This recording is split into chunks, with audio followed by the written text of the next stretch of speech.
Hello everyone, welcome to my channel Let's Learn Together. This is the channel I've recently made. I came up with the idea to share my notes with you people. यहाँ पे हम geography से related बहुत सारे concepts हैं, subjects हैं, topics हैं जिनको डिस्कस करेंगे, जिनके मैं नोट्स आपको प्रोवाइड करूँगी और उनकी एक्सप्लेनेशन दूँगी. तो आई होप ये कहीं ना कहीं आप लोगों के काम आएगा. तो चलिए शुरू करते हैं हम आज के अपने टॉपिक से. एंड आज का जो हमारा टॉपिक है वो है पैराडाइम्स इन ज्योग्राफी, जो आपका इवोल्यूशन ऑफ ज्योग्राफिकल थॉट का एक पार्ट है. इसमें हम डिस्कस करते हैं कि कैसे ज्योग्राफी जो है एज अ डिसिप्लिन इवॉल्व हुआ है, कैसे क्या क्या उसमें चेंजेस आए हैं, उसके फॉर्मेशन में क्या क्या बदलाव हुए हैं, कैसे वो डेवलप हुआ है आज. तो चलिए स्टार्ट करते हैं. सबसे पहले हम बात करेंगे मेन इस वर्ड के इवोल्यूशन की कि ये वर्ड क्या है, इसका मतलब क्या है. तो जो पैराडाइम वर्ड है ये आपका वर्ड आपके एक लैटिन वर्ड से आया है जो है पैराडिग्मा. इसका मतलब होता है पैटर्न या एग्जाम्पल, कि किसी भी चीज का जो पैटर्न होता है उसको हम पैराडाइम बोलते हैं. ये एक स्टैंडर्ड पर्सपेक्टिव है या फिर एक आइडियाज है. जो मानसिक धारणाएं होती हैं आपकी, उनको हम पैराडाइम बोलते हैं. ये आपका एक तरीका है किसी भी चीज को देखने का, उसको समझने का, उसको स्टडी करने का. ठीक है, उस तरीके को हम पैराडाइम बोलते हैं. अब अगर ज्योग्राफी में पैराडाइम्स की बात की जाए कि ज्योग्राफी में पैराडाइम्स क्या है, तो जैसे कोई भी आपके दूसरे सब्जेक्ट्स हैं, साइकोलॉजी या इकोनॉमिक्स, वो पहले डिस्क्रिप्टिव थे, बाद में वो मॉडल मेकिंग या लॉ मेकिंग सब्जेक्ट्स बने हैं. तो सेम ज्योग्राफी के साथ हुआ है कि like psychology and economics, geography has passed from descriptive to model formulation stage. कि पहले उसका जो नेचर था, उसका जो स्टडी थी, हम डिस्क्रिप्टिव वे में करते थे, बट अब जो है वो डिस्क्रिप्शन से मॉडल फॉर्मेशन में आ गया है. उसमें कुछ ना कुछ साइंटिफिक मेथड्स जो हैं वो हमने ऐड करने स्टार्ट किए हैं. It started in 19th century and accelerated in 60s and 70s of 20th century. जो ये आपका पैराडाइम का प्रोसेस है, जो ये चेंजेस आए हैं आपके ज्योग्राफी को स्टडी करने में, तो क्या हुआ है कि ये 19th सेंचुरी में स्टार्ट हो गया था, बट क्या हुआ है कि 70s और 60s 20th सेंचुरी के उसमें जो है इसने एक पेस पकड़ ली, इसने एक रफ्तार पकड़ ली, कि तब जो है इस सब्जेक्ट में जो इवोल्यूशंस हैं या जो डेवलपमेंट हुई वो तेजी से हुई है. Geographical laws are not identical to natural laws, which are universal in character and can be applied in any part of the world. अब आपके जो geographical laws है और जो natural laws हैं, उनमें सबसे बड़ा डिफरेंस क्या है कि आपका जो नेचुरल लॉ है वो हर जगह एक्सेप्टेबल होंगे, हर जगह सेम होंगे, बट जोग्राफिकल जो है वो हर जगह सेम नहीं होते. उनमें कुछ ना कुछ वेरिएशंस आएगी. लाइक कुछ लोग होंगे जो उसमें विश्वास करेंगे, कुछ लोग होंगे जो उसमें विश्वास नहीं करेंगे. In other words, if from a million experiments, if a fair share does not hold the same view, then the scientific law is disapproved and a new law must be formulated to fit the observed effects. अब यहाँ पे ये क्या बोल रहा है कि अगर हम 1 मिलियन अगर हम 1 मिलियन एक्सपेरिमेंट्स की बात करें, ठीक है, हमने 1 मिलियन एक्सपेरिमेंट्स जो है किए. अब उस 1 मिलियन में का अगर हम एक पार्ट देखें 1000, ये बस एक हाइपोथेटिकल एग्जांपल है, उस 1 मिलियन का अगर हम सिर्फ एक पार्ट ले लिया हमने 1000, अगर 1000 लोग हैं जो इन एक्सपेरिमेंट्स में विश्वास नहीं दिखा रहे हैं, उनको सेटिस्फेक्शन नहीं मिल रहा है इनसे, तो ये जो लॉ है जो बाकी के लोगों ने एक्सेप्ट किया है उसको लॉ नहीं मानेंगे, उसको डिसअप्रूव कर दिया जाएगा. फिर दोबारा से कोई एक ऐसा नया लॉ आएगा जो इनको कन्विंस करने की कोशिश करेगा, जो सबके लिए होगा, कि सब उसको विश्वास करें. ठीक है, ये होता है कि अगर एक पार्ट भी है पॉपुलेशन का जो उसमें विश्वास नहीं कर रहा है, स्पेशली जोग्राफर्स का, जिनको उस आइडियोलॉजी पे ट्रस्ट नहीं है, उसको उसमें कुछ ना कुछ कमी लग रही है, तो उसको दोबारा से स्टडी करके दोबारा से डेवलप किया जाएगा, उस लॉ को दोबारा बनाया जाएगा. Laws of geography are not like natural laws because geography is not an experimental science. अब हमने ऊपर बात की थी कि ज्योग्राफी के लॉ और नेचुरल लॉ अलग है। उसका मेन जो रीजन है वो क्या है कि ज्योग्राफी एक्सपेरिमेंटल साइंस नहीं है। हम इसमें एक्सपेरिमेंट्स नहीं करते, उसमें जो चीज है हम उसको एग्जैक्टली वैसे ही स्टडी करते हैं, वैसे ही पिन डाउन करते हैं। चलिए अब आगे चलते हैं। तो जो आपकी ज्योग्राफिकल इवोल्यूशन है उसकी जो जर्नी है वो कैसे स्टार्ट हुई या उसमें क्या होता है। तो the journey of geographical evolution is studied under evolution of thought. जो इसका इवोल्यूशन है सब्जेक्ट का उसको भी इवोल्यूशन ऑफ थॉट के अंडर पढ़ते हैं। Which at any point of time presence वो क्या रिप्रेजेंट कर रहा है। ये एक आपका इंटरेक्शन है between prevailing philosophical view points and methodological approaches. अब ये क्या है, प्रिवेलिंग फिलोसफिकल व्यू पॉइंट्स है जो पहले से आपके फिलोसफिकल डिस्क्रिप्टिव जो व्यू पॉइंट्स है, आइडियोलॉजीज है, उसको उन्हीं को जब हम एक मेथडोलॉजिकल अप्रोचेस के साथ स्टडी करते हैं, एक साइंटिफिक स्टडीज करते हैं, उसमें कुछ साइंटिफिक मेथड्स डाल के उस स्टडी को दोबारा कैरी आउट करते हैं। तो ये जो इंटरेक्शन है, जो पहले से जो धारणाएं थी और उसको जो अब पढ़ने का हमने तरीका बदल दिया है, ये जो बीच की इंटरेक्शन है, यहाँ से जो है आपका ज्योग्राफी का जो है इवोल्यूशन हुआ है। Geographical laws can be tested only if other conditions are not controlled, that is, all things are equal. Geographical laws को सिर्फ एक ही तरीके से टेस्ट किया जा सकता है जब बाकी की जो कंडीशंस हैं उसके ऊपर किसी का भी कोई कंट्रोल ना हो, वो इक्वल हो, उनको कोई भी चीज अफेक्ट ना करे, मतलब वो इंडिपेंडेंट हो। The principle of activity applies in geography, which means that every phenomena is changing in time and space. अब जो ज्योग्राफी है उसमें एक प्रिंसिपल ऑफ एक्टिविटी अप्लाई होता है। उसका क्या मतलब है कि टाइम और स्पेस के साथ जो है कोई भी फिनोमिना हुआ वो चेंज होता रहेगा, वो कभी भी कांस्टेंट नहीं होगा। ज्योग्राफी की जब हम बात करते हैं स्टार्टिंग से, हर डिसिप्लिन में एक ही चीज है जो कॉमन है, जो हम हर डिसिप्लिन में पढ़ते हैं ज्योग्राफी में, कि टाइम और स्पेस के साथ चेंजेस आते हैं, वेरिएशंस आते हैं। वही सेम चीज यहाँ पर लिखी गई है। Geography being ideographic and nomothetic has different types of models which differ from laws of physical sciences and in many cases even from those of social sciences. अब जो ज्योग्राफी के मॉडल्स हैं वो आपके फिजिकल साइंस और जो बाकी के सोशल साइंसेज हैं उनसे अलग है। क्यों? क्योंकि ये जो सब्जेक्ट आपका आइडियोग्राफिक भी है और नोमोथेटिक भी है नेचर में। मतलब हम रीजनल स्टडी भी करते हैं इसकी और सिस्टमैटिक स्टडी भी करते हैं, उससे जो है इसके मॉडल्स भी चेंज होते रहते हैं। अब जब हम पैराडाइम की बात करते हैं तो उसमें सबसे फेमस जो पैराडाइम मॉडल है वो थॉमस कुन का है। और इनका जब भी पैराडाइम की बात की जाएगी तो थॉमस कुन का नाम सबसे पहले आएगा।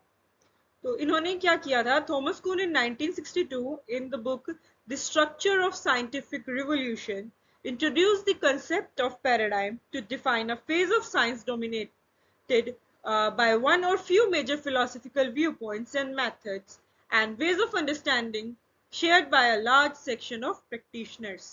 इन्होंने क्या किया था, 1962 में एक बुक लिखी थी जिसका नाम था स्ट्रक्चर ऑफ साइंटिफिक रिवोल्यूशन। तो ये इस बुक में इन्होंने जो पैराडाइम का कंसेप्ट है उसको इंट्रोड्यूस किया था। उस टाइम पे इन्होंने क्या कहा था कि पैराडाइम क्या है, ये एक फेज है जिसमें कोई भी एक आपके जो व्यू पॉइंट है, साइंटिफिक व्यू पॉइंट, वो डोमिनेट करेगा। ठीक है, कि सब लोग उसको मानेंगे। कोई भी मेथड हो सकता है, कोई भी व्यू पॉइंट हो सकता है, कि उस टाइम के जो भी प्रैक्टिशनर्स हैं, हमारे जोग्राफर्स हैं, फिलोसोफर्स हैं, वो सब उसको मानेंगे। ठीक है, ये जो डोमिनेशन का फेज है ना, इसको पैराडाइम कहा था उन्होंने। फिर उन्होंने 1970 में अपनी बुक का एक रिवाइज एडिशन पब्लिश किया था जिसमें इन्होंने दोबारा से जो है पैराडाइम को स्टडी किया था, इसकी को डीपली प्रेजेंट किया गया था। अब he defined paradigm as the entire constellation of beliefs, values, techniques and so on shared by the members of a given community. इन्होंने क्या कहा था कि पैराडाइम क्या है, ये पूरा एक कॉन्स्टिलेशन है। कॉन्स्टिलेशन ये एक पूरा ग्रुप है जहाँ पे आपके अलग अलग बिलीफ्स हैं, आपकी अलग अलग वैल्यूज हैं, आपकी अलग अलग टेक्निक्स हैं, और ये जो एक कम्युनिटी है ना, ये जो बिलीव वैल्यू टेक्निक्स हैं, ये सब शेयर हो रही है उस सोसाइटी उस कम्युनिटी के मेंबर्स में, वो सब उसको मान रहे हैं। ठीक है। या फिर दूसरे शब्दों में कहा जाए तो he defined paradigm as universally recognised scientific achievements, वो साइंटिफिक अचीवमेंट्स जो ग्लोबली रिकॉग्नाइज्ड हैं, जिसको सब मानते हैं। He set the stage for debate on how the knowledge base play a role in advance of science and related disciplines growth and evolution. इन्होंने एक stage set कर दिया था जहां से आपकी डिबेट से स्टार्ट हुई, किस चीज के रिगार्डिंग, कि नॉलेज जो है आपकी वो क्या रोल प्ले करती है साइंस या फिर अलग अलग जो डिसिप्लिन है उनकी ग्रोथ और इवोल्यूशन में, नॉलेज का क्या रोल है उसमें। अब जो इनका डेवलप इन्होंने एक थ्योरी दी थी, Coons theory of development of science, जिसमें इन्होंने जो फेजेस हैं पैराडाइम के उनको डिस्क्राइब किया था या प्रेजेंट किया था। तो बट उसका जो जोग्राफिकल इनकी जो ये थ्योरी थी उसका जो जोग्राफिकल रिप्रेजेंटेशन था वो किया था हेनरिक्सन ने, हेनरिक्सन। ठीक है। और ये उन्होंने किया था 1973 में। अब इनकी थ्योरी की बात करें तो Kuhn in his postulate advocated that the development of science consist of pre paradigm phase, professionalisation, paradigm phase 1 crisis with revolution, paradigm phase 2 crisis phase, paradigm phase 3 and so on. But there are sudden upheavals and then abrupt rise which is followed by smooth and slow progress.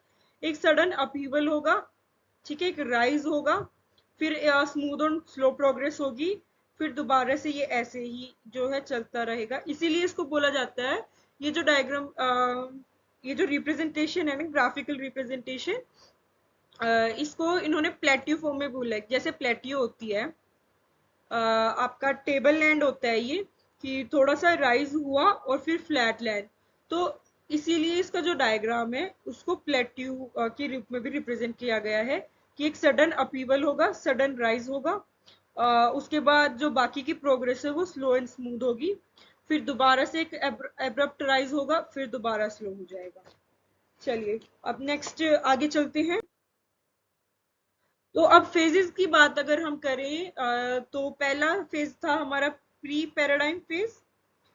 The first phase is marked by conflicts among several distinct schools which grow around individual scientists.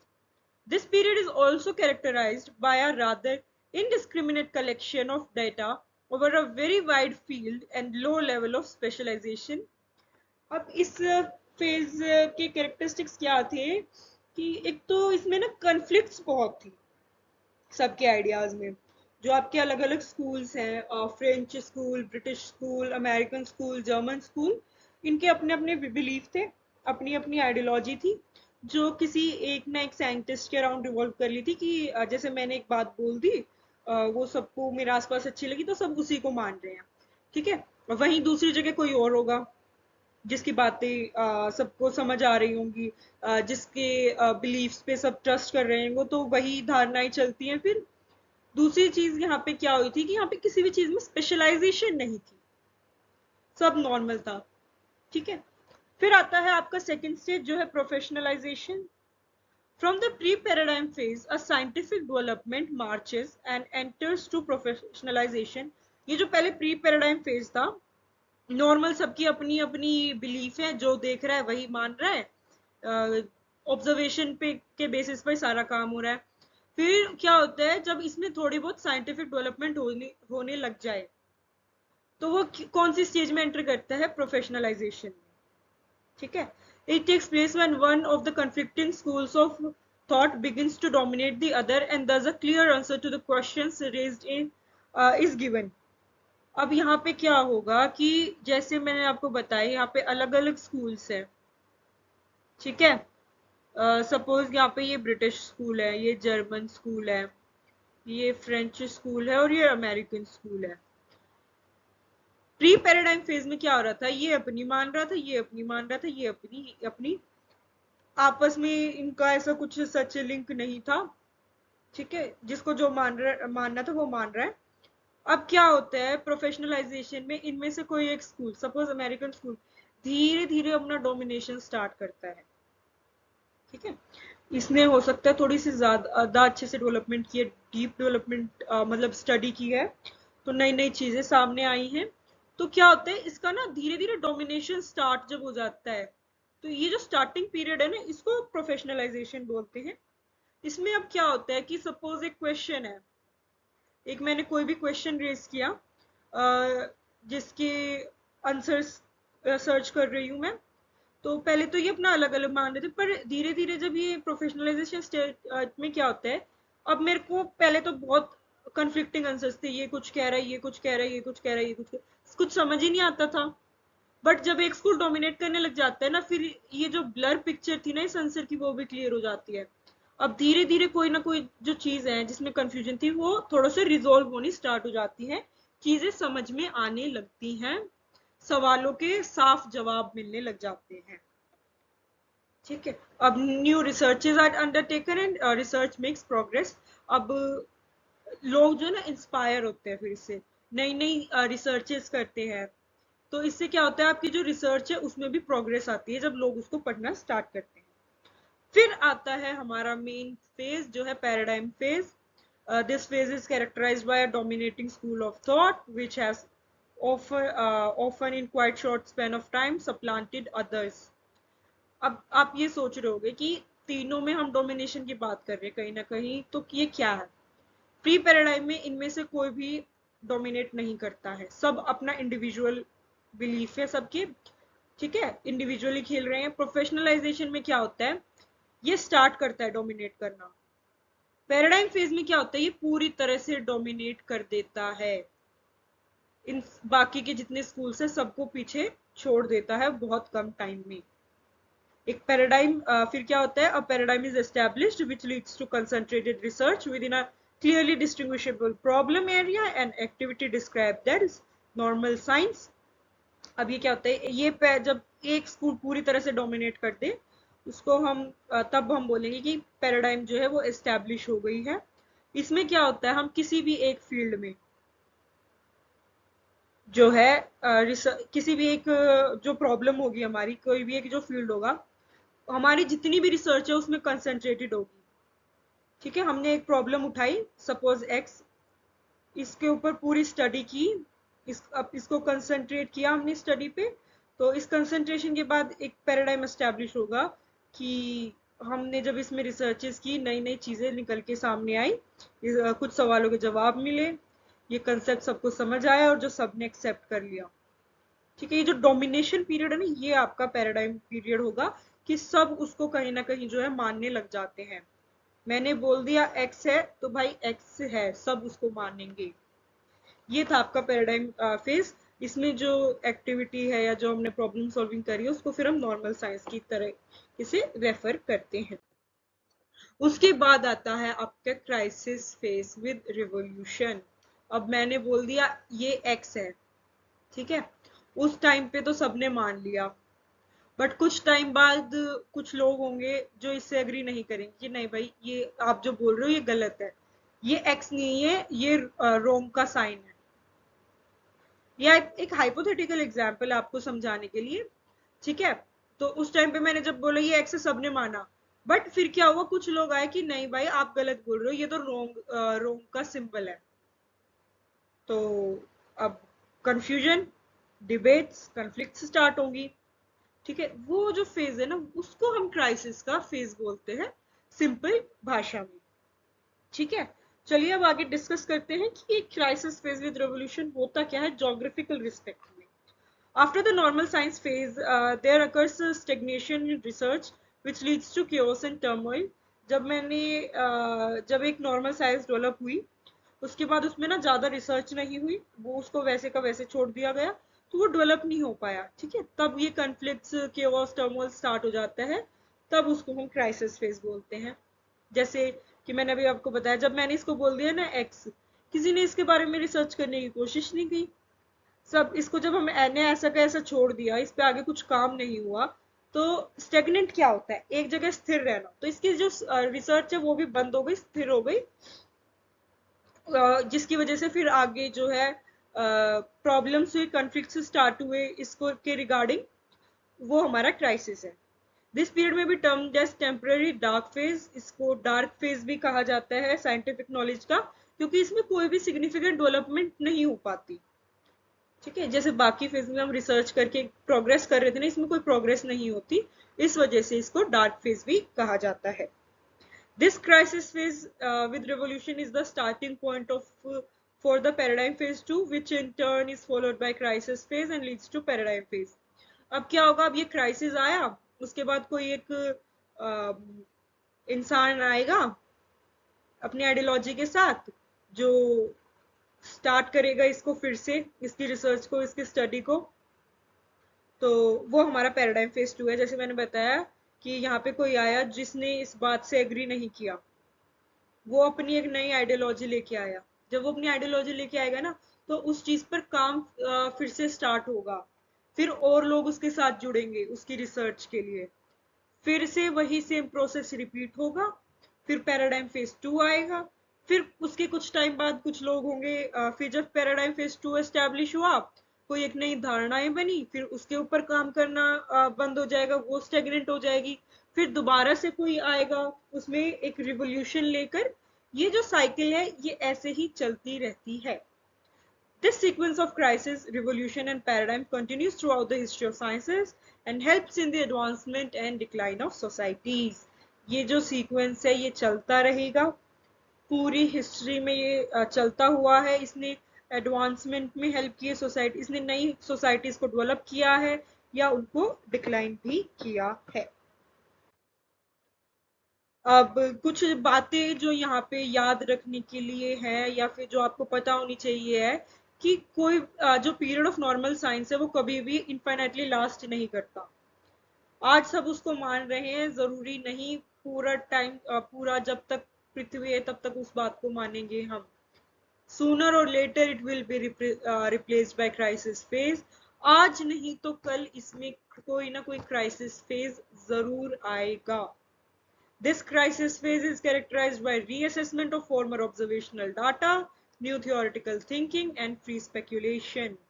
फिर उस crisis phase में क्या होगा, जो पहले का आपका observational data था उसको रीअसेस किया जाएगा, उसको दोबारा से स्टडी किया जाएगा, आपका न्यू थियोरेटिकल थिंकिंग होगी, आपका थिंकिंग, आपका सोचने का जो जरिया है वो चेंज होगा, फ्री स्पेकुलेशन होगा, दोबारा से नई एजम्पशंस ली जाएंगी, जिसकी मदद से आगे स्टडी को कैरी आउट करेंगे। अब हमने बात की पैराडाइम की, अब हमने ये देखा कि पहले पैराडाइम 1 आया, फिर क्राइसिस, फिर पैराडाइम 2। तो ये जो शिफ्ट है ये क्या है, ये शिफ्ट में क्या होता है, कैसे होता है ये। तो after the emergence of a distinct paradigm, majority of scientist work in accordance with the framework and guidelines of the established paradigm. जब भी कोई पैराडाइम होगा, कोई पैराडाइम एस्टैब्लिश होगा, तो बाकी के जितने भी साइंटिस्ट हैं वो उसी पर वर्क करेंगे, उसी के अकॉर्डिंग वर्क करेंगे। Thus, knowledge accumulates, discipline develops and expands. This research expansion leads to gradual accumulation of anomalies and difficulties that cannot be explained, addressed and solved by existing paradigm. एक paradigm है, एक धारणा है, सब उस पे काम कर, उसी के अकॉर्डिंग काम करेंगे, इसी को मान के आगे चलेंगे। ठीक है, और रिसर्च की जाएगी, अपना आपके रिसर्च का स्कोप बढ़ाया जाएगा। फिर एक टाइम ऐसा आएगा कि कुछ ना डिफिकल्टीज आएंगी इसकी स्टडी करने में, कुछ ना कुछ प्रॉब्लम्स अराइज होंगी, फिर हमें फिर क्या रियलाइजेशन होगा कि ये जो चीज है, ये जो इस धारणा से जो है वो हम समझ नहीं पा रहे। ठीक है, ये जो किसी भी प्रॉब्लम है, कोई भी फिनोमेना, उसको एक्सप्लेन नहीं कर पा रही, एक क्वायरी अराइज हुई हमारी, ये पैराडाइम उस क्वायरी को सॉल्व नहीं कर पा रहा, तो अब क्या होगा कि हम दूसरे तरीके खोजेंगे। अब बोलते हैं ना, सीधी उंगली से घी ना निकले तो उंगली टेढ़ी करनी पड़ती है। सेम काम यहाँ पे है, जब हम इससे काम कर रहे, इससे बात नहीं बन रही थी, तब हम दूसरे रास्ते की तरफ जाएंगे। वो हमारा पैराडाइम शिफ्ट है। With increase of these anomalies, crisis stages emerged that ultimately leads to revolution. This revolution leads to development of a new paradigm. अब पहले मैं इस पैराडाइम को स्टडी करी थी, इससे बात नहीं बनी, तो एक रिवोल्यूशन आई जिसमें मैंने दूसरी कोई आइडियोलॉजी फॉलो करी। उससे क्या होगा, एक नया पैराडाइम डेवलप हो जाएगा। ऑलराइट। अब एक मैकेनिज्म दिया था कुन ने भी पैराडाइम शिफ्ट का कि क्या होता है। तो पहले तो पैराडाइम ए आया, उससे एक नॉर्मल साइंस से डेवलप हुई। फिर पहले उसमें एनोमलीज अराइज हुई, फिर क्राइसिस आया, फिर रिवोल्यूशन आया, फिर आपका पैराडाइम बी बना। ये आपका एक पूरा फेज, एक साइकिल चलती है ऐसे। बी के बाद सेम प्रोसेस रिपीट होंगे, फिर सी आएगा, डी आएगा, ई आएगा, ऐसे ही जो है ये चलता रहेगा। अब एक छोटा सा एग्जाम्पल से इसको समझने की कोशिश करते हैं। तो पहले क्या था कि लोग क्या मानते थे कि जो अर्थ है वो सेंटर में है, ये अर्थ, और आपका जो मार्स और सन है वो अर्थ के चारों तरफ चक्कर लगाते हैं, वो रिवॉल्व करते हैं अर्थ के अराउंड। ठीक है, ये एक नॉर्मल साइंस थी, सब उसी चीज को मानते हैं। फिर एनोमलीज, क्वारीज, डिफिकल्टीज अराइज हुई। ठीक है, फिर एक क्राइसिस का फेज आया। ठीक है, फिर इसकी जब स्टडी कैरी आउट की गई, एक रेवोल्यूशनरी साइंस आई, रिवोल्यूशन हुई। तब अब क्या, अब पहले तो ये था कि अर्थ बीच में है, ये उस सूरज और मार्स जो है उसके चारों तरफ चक्कर लगा रहा है। अब इस रिवोल्यूशन के बाद क्या हुआ, लोग क्या मानने लगे कि सन बीच में है, अर्थ और मार्स जो है सन के चक्कर लगाते हैं। ठीक है, पहले ये आइडियोलॉजी थी अब आपकी, अब ये आइडियोलॉजी होगी। तो पहले ये पैराडाइम था, अब ये नया पैराडाइम बन गया, हमारी एक नॉर्मल साइंस बन गई। ये क्राइसिस के बाद, रिवोल्यूशन के बाद ये अराइज आया है। ये जो पीरियड है, ये इस चीज को हम बोलते हैं पैराडाइम शिफ्ट। अब पैराडाइम अभी हमने जो डिस्कस करी वो तो कुन का मॉडल था। तो सिर्फ कुन ही नहीं, बाकी और भी जोग्राफर्स हैं जिन्होंने इसके बारे में बात की है। तो अभी एक बहुत छोटे तरीके से हम उनको देख लेते हैं। सबसे पहले है हैगेट, इन्होंने 1983 में डिफाइन किया था पैराडाइम को। तो इन्होंने कहा था कि paradigm as a kind of super model as it provides intuitive और inductive rules about the kinds of phenomena scientist should investigate and the best methods of investigation. इन्होंने एक सुपर पैराडाइम को एक सुपर मॉडल कहा था। क्यों? क्योंकि वो साइंटिस्ट को बताते हैं कि उनको किस चीज के बारे में इन्वेस्टिगेट करना चाहिए और जो इन्वेस्टिगेशन है उसके क्या क्या मेथड्स यूज करने चाहिए। फिर जो नेक्स्ट है मास्टरमैन, इन्होंने 1970 में 3 पैराडाइम के टाइप दिए थे। पहला था मेटाफिजिकल, दूसरा था सोशियोलॉजिकल एंड थर्ड था आर्टिफैक्ट और कंस्ट्रक्ट पैराडाइम। मेटाफिजिकल में उन्होंने बात की थी total globe view of science की, कि सबका क्या व्यू है। दूसरा था सोशियोलॉजिकल, जिसमें हम यूनिवर्सली रिकॉग्नाइज्ड साइंटिफिक पैराडाइम की स्टडी करते थे। थर्ड पैराडाइम था जो आर्टिफैक्ट, उसमें हम टेक्स्ट बुक इंस्ट्रूमेंट्स और क्लासिकल वर्क के बारे में बात करते थे। फिर हमारे पास आता है आरजे जॉनस्टन, इन्होंने 6 जोग्राफिकल पैराडाइम को रिकॉग्नाइज किया था, आइडेंटिफाई किया था, और इन्होंने उनको नाम दिया था डिसिप्लिनरी मैट्रिसेस। और ये पैराडाइम थे आपके एक्सप्लोरेशन, एनवायरमेंटल डिटर्मिनिज्म, फिर रीजनलिज्म, स्पेशल साइंस, बिहेवियरलिज्म, फिर आपका रेडिकलिज्म एंड स्ट्रक्चरलिज्म। उसके बाद हमारे पास है हार्वी एंड होली, इन्होंने 1985 में 5 जोग्राफिकल लिटरेचर को आइडेंटिफाई किया था और उनको प्रेडिग्मेटिक कहा था कि यहाँ से जो है आपका एक नया ये जो लिटरेचर है इनके बाद आपका जो पैराडाइम है वो एस्टैब्लिश हुआ है, इवोल्व हुआ है। उन्होंने इनको ये जो 5 पीस है आपके जोग्राफिक लिटरेचर के एग्जाम्पलर्स का नाम दिया था। और वो 5 आपके लिटरेचर कौन से? Ratzel's anthropogeography, Vidal's tableau, Sauer's morphology, Hartshorne's nature of geography and Schaefer's exceptionalism. Thank you, this was all for today. और आई होप आपको कहीं ना कहीं इस वीडियो से हेल्प मिली हो और आपको समझ आया हो पैराडाइम क्या है। और अगर अभी भी आपको कोई क्वेरी है, कोई प्रॉब्लम है, तो आप नीचे कमेंट सेक्शंस में कमेंट कर सकते हैं, और हम इसको फिर आगे दोबारा से स्टडी करेंगे। दोबारा आपको एक्सप्लेनेशन देने की मैं कोशिश करूंगी, आपकी क्वेरी सॉल्व करने की कोशिश करूंगी। Thank you. Thank you for being part of this video, and if you liked it, do not forget to share it with your friends and family, and also subscribe to our channel and press the bell icon.